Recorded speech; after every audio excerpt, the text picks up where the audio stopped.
കവി പത്മശ്രീ നാരായണക്കുറുപ്പ് അന്തരിച്ചു. 92 വയസ്സായിരുന്നു. വാർദ്ധക്യ സഹജമായ അസുഖത്തെ തുടർന്ന് തിരുവനന്തപുരം പേരൂർക്കട ഇന്ദിരാനഗറിലെ വസതിയിലായിരുന്നു അന്ത്യം. മേഘ്ന മുരളി ചേരുകയാണ്. മേഘ്ന, എപ്പോഴായിരുന്നു അന്ത്യം? സംസ്കാരം ഉൾപ്പെടെയുള്ള കാര്യങ്ങളിൽ തീരുമാനമെന്താണ്?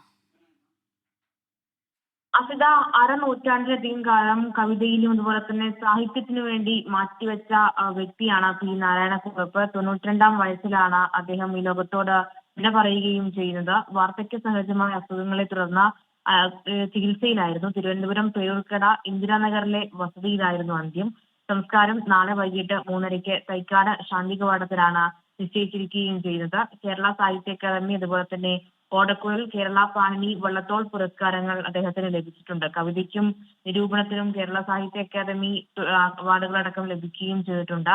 2022-ലാണ് രാജ്യം അദ്ദേഹത്തെ പത്മശ്രീ നൽകി ആദരിക്കുകയും ചെയ്തത്. ദേശീയതലത്തിൽ ശ്രദ്ധിക്കപ്പെട്ടിട്ടില്ല എന്നുള്ള പരിഭവങ്ങൾക്കൊക്കെ ഇടയിലാണ് രാജ്യം അദ്ദേഹത്തെ പത്മശ്രീ നൽകി ആദരിക്കുകയും ചെയ്യുന്നത്. എന്തായാലും മൺമറഞ്ഞു പോകുന്നത് ഈ അരനൂറ്റാണ്ടിലധികം കാലം സാഹിത്യത്തെ സ്നേഹിച്ച ഒരാൾ കൂടിയാണ്. പി നാരായണക്കുറുപ്പിന്റെ അവസാന ചടങ്ങുകൾ നാളെ ശാന്തി കവാടത്തിൽ നടക്കും.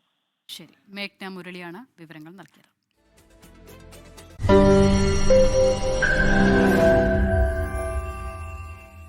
ലോകത്തെവിടെയായാലും ഏത് സമയത്തും 24 വാർത്തകളും ഓഗ്മെന്റഡ് റിയാലിറ്റി പാക്കേജുകളും എക്സ്പ്ലെയിനറുകളും വിശദമായി കാണാൻ ഞങ്ങളുടെ യൂട്യൂബ് ചാനൽ നിങ്ങൾക്ക് സബ്സ്ക്രൈബ് ചെയ്യാം.